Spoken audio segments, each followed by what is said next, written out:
Aguas, and welcome to my lectures in philosophy.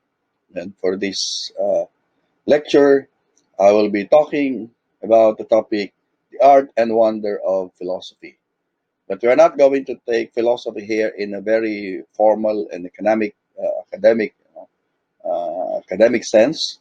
We'll try to have a much simpler uh, explanation or discussion on philosophy. Okay, so perhaps you already know some of these figures I'm showing on my screen. That's Aristotle, and a Greek ancient Greek philosopher. This one is Socrates. Uh, you're familiar with Karl Marx, the father of communism, together with his friend Frederick Engels. Then, of course, Mahatma Gandhi. This is Immanuel Kant, the German philosopher Immanuel Kant, and this is Saint Augustine. And this one is Friedrich Nietzsche. Okay, and this one is Rene Descartes, uh, Siddhartha Gautama Buddha, the founder of Buddhism, and then Confucius, Chinese philosopher, and of course Saint Thomas, and my beloved philosopher Saint John Paul II. So these are just some examples of philosophers, professional philosophers. And when I say professional or academic philosophers, because they really made philosophy their way of life. Of course, we can also make philosophy our way of life because philosophy is not really exclusive to just these, well-known figures in philosophy. So, what is philosophy? What is philosophy? What is this uh, course that is sometimes dreaded by students in college? They consider philosophy to be a very complicated, very difficult uh, course or subject. But if we understand what philosophy is, what it brings to us, what it offers us, we will appreciate philosophy. So, what is important is that we understand what it is, what it can bring to us, what it can do to us. And when we fully understand philosophy, we will be able to appreciate it. We will appreciate philosophy. But let's uh, drive, or let's go to the point. What is philosophy? And to do that, we'll try to understand first philosophy from what ordinary people understand by philosophy. So when they hear the word philosophy, what comes what comes to their mind? Okay, and I will show you some of the common connotations of philosophy. I'll mention just two. No? So first, when you say philosophy, it could be a guiding principle or a belief.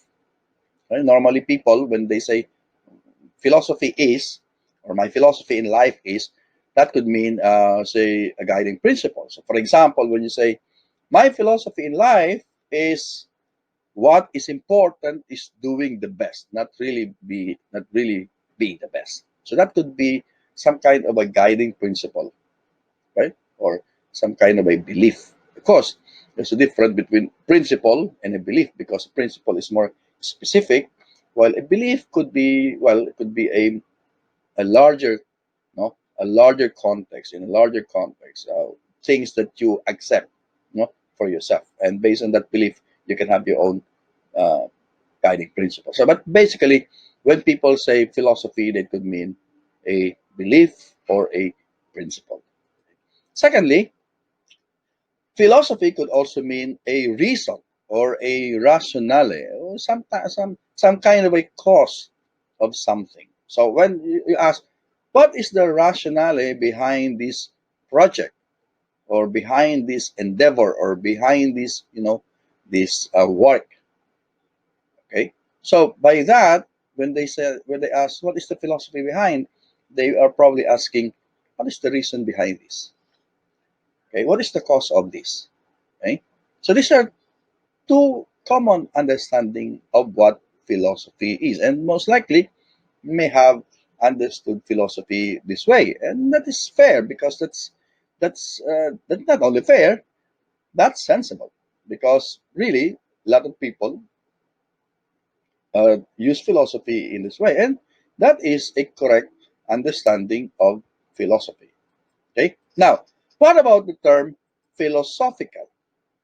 Okay? Philosophical. What is the meaning of to be philosophical? And to be philosophical, it could mean to be profound, no? A profound way of understanding certain things. No?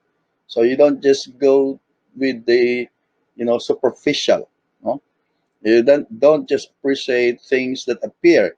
You want to go deep into what is really you know the things behind this. So to be philosophical could mean have a profound understanding of things, and it could also be to be analytical. No? Like for example, you try to approach something philosophically, meaning you try to analyze, you try to evaluate, assess, compare, etc., etc. And people could say that, well, when that is your approach, you're becoming philosophical, or you're being philosophical. Or you can say to be philosophical is to be rational. To be rational, meaning to use your intelligence, to use your reason in understanding, in grasping, in evaluating things. So you're taking things philosophically. By that, they mean you're being rational. No? Well, sometimes that can also be true, but it's not all. It does not always follow that when you are philosophical, you only follow your reason, because you can also follow your own intuition. Okay, you can also follow your own imagination, and when you follow intuition, your creativity, that could also be philosophical. Okay, so now one important philosopher or character that somehow among us Filipinos that somehow embodied the word profound philosophical is the character of Pilosopong Tasio or Don Anastasio in the novels of Rizal, the Noli, no, Noli Me Tangere, and the El Filibusterismo. And most people, especially those who cannot understand what Pilosopong Tasio is saying, they thought and they considered Tasio to be crazy because of his profound thinking. They cannot understand Tasio, what he's saying. When he tried to explain things, they laugh because they thought he's crazy. And that could be one consequence of thinking profoundly. Some people can think that you're crazy, but the question is, who really are the crazy people? Who is the crazy ones? Is it Tasha, or simply those superficial-minded, shallow-minded people who cannot fully understand or comprehend what he is saying? No? So sometimes that's the burden of being too philosophical, because people cannot understand. But there is always no there is always the benefit of understanding things profoundly. Okay, like philosopher Tasha, despite the fact that people may regard you to be crazy, but of course you understand, deep in yourself that you are not crazy. No, you are not crazy. Anyway, now let's go now to the etymology of the word philosophy, where the term philosophy came from. And the term philosophy came from two Greek words, philo or philein, which means to love, and sophia, which could mean either wisdom or knowledge. Okay, so philosophy means love of wisdom. But let's pound more on the concept of love, because the Greeks, they consider three kinds of love. Eros. Eros is love of oneself or love for physical pleasure.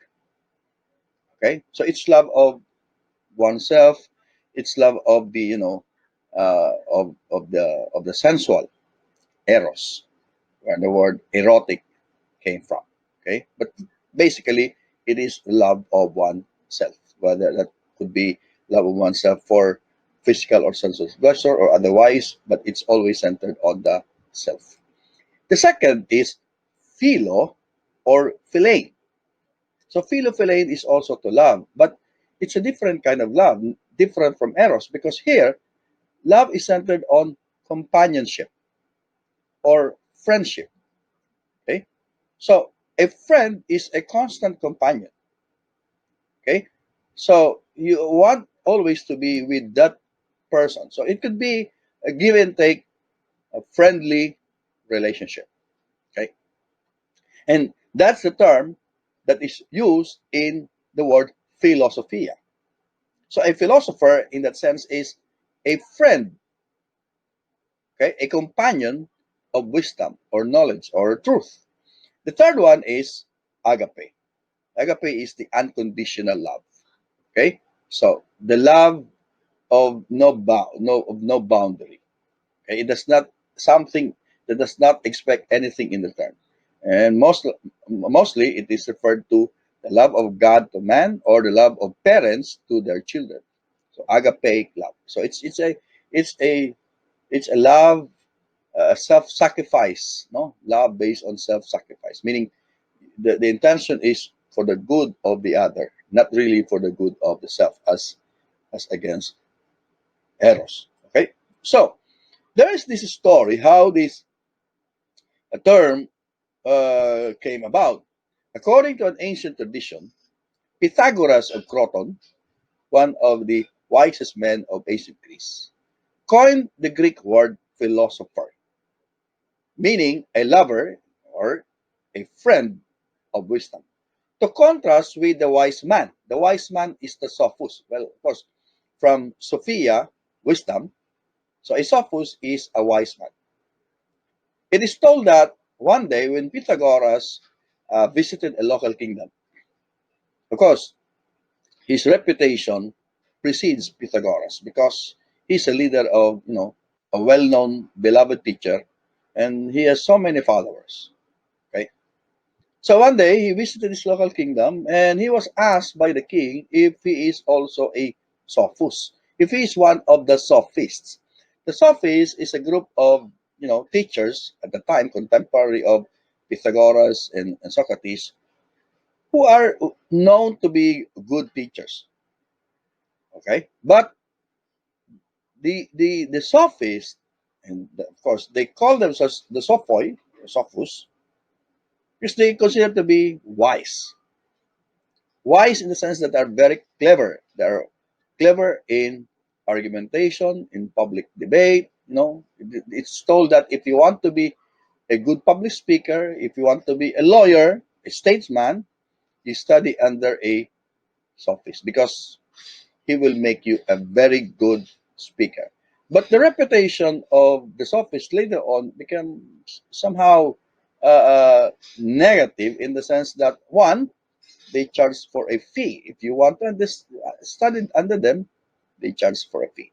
And they are always, they will always prove people to be wrong, and they will always prove themselves to be right. So they, they, uh, they project themselves to be really wise men. Okay, so they take pride in being wise. So when Pythagoras was asked if he's also a sophist like the sophists, he said, well, he's just only a man who loved wisdom, a wisdom loving man, or philosophers, but not a wise man. So, of course, the king was rather surprised because, of course, everybody knows him to be a wise man. But out of humility, out of simplicity, Pythagoras said, I am just a philosophus, a lover of wisdom, or a friend of wisdom. And you know what? That captures the real attitude of a philosopher, a true philosopher. Because a true philosopher is a person who constantly searches for wisdom, who never said that I have known everything, that I am wise, never considers himself to be wise, but constantly searching for wisdom. In fact, one one statement that strikes me most when you know, while studying philosophy is this statement that goes this way: the more you know, the more you know that you do not know. What does it mean? The more you gain knowledge, the more you understand the limitation, the smallness of your knowledge, as if you don't know anything. No? There was a story about Socrates. Well, Socrates is fond of, conversing with people, asking them critical questions. Some people claim that they know something, and then Socrates will start asking them questions. And then in the end, the person will realize that he does not really know exactly how he claims he knows. So some people are quite pissed off with Socrates for always, uh, proving to them that they don't know anything. So they ask Socrates, and you, Socrates, what do you know? You always prove us to be wrong, that we don't know things that we claim to know. And Socrates thought, what do I really know?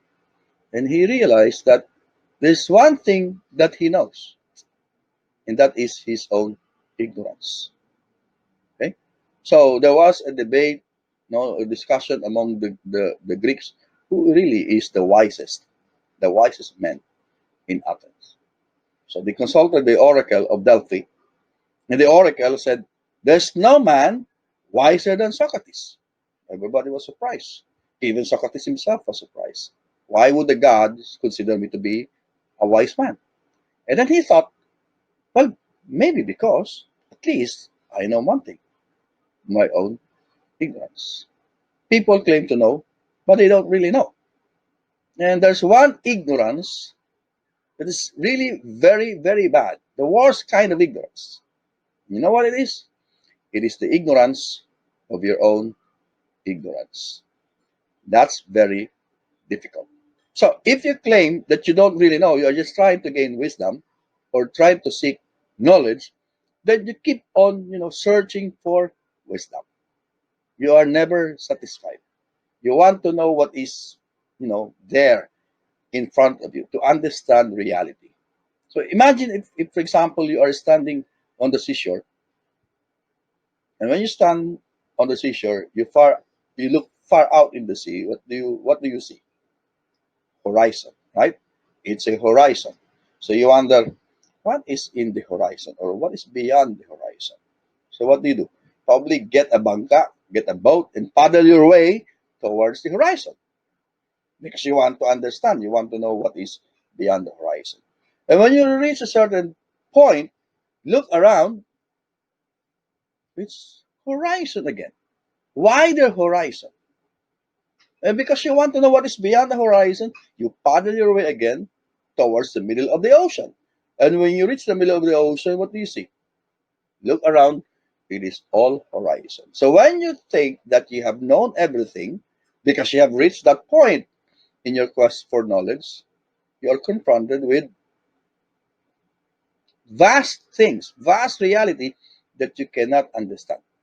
So the more you understand something or things, the more you realize the littleness, your littleness, that in the vast reality, you are just one speck, small speck.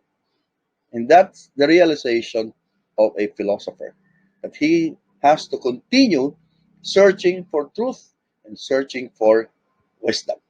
And that is the lesson we can get from this uh, term, philosophus, a lover or a friend of wisdom. Okay? Now, how do we start with philosophy? They say that philosophy begins with wonder. Some people interpret it as curiosity, but curiosity is um, curiosity could just be about one particular thing. But when you say wonder, you're talking of whole. There are many things that you can wonder about. New things, right? New situation, okay? New events, new phenomena. So you wonder about these things. So when we wonder, we start to ask question, and we start to inquire. What is this? Why this? Why that? Why did this happen? See, starts with wonder. You can just imagine everything that we have learned about reality. They start from wonder. The apple fall down to the ground, and it kept Newton to wonder why did that happen. And from that initial wandering, no, curiosity or inquiry of Newton, was able to discover gravity. Right? So we can inquire about our experiences. We can inquire about many things, our surroundings. We can inquire about the world, okay, the environment. We can inquire about the absolute. We can inquire about life, about our existence, because of our sense of wonder. No, even small children, they have this amazing sense of wonder. They keep asking questions. And that is the start of philosophy. And we can, of course, answer, we can also inquire about ourselves. Okay? We can ask about ourselves. We can start to know ourselves. And again, that's coming from Socrates. Know thyself. We have to examine ourselves. So, wonder leads to question. Okay? We question a lot of things. So, the act of questioning could be considered as the initial act of philosophizing. So, it starts with wonder. Then we start asking questions. And when we start asking questions, we are now on our way towards philosophical reflection. Why this? Why that? Why did this happen? How? Etc. etc. Right? So, satisfy our inquiring mind, we search for the answer. Because we cannot just remain with inquiring. We have to look for answers. We have to search for explanation, for reasons. You know? So, we search for the reasons and causes of things. We search for the meaning of things. We search for the meaning of life. Okay? So there are many things that we can inquire about. There are many things that we can reflect philosophically on. All right? So there are many questions that we can ask. We can ask what, we can ask who, we can ask where, we can ask when, we can even ask why or how. But philosophy is concerned with one particular question.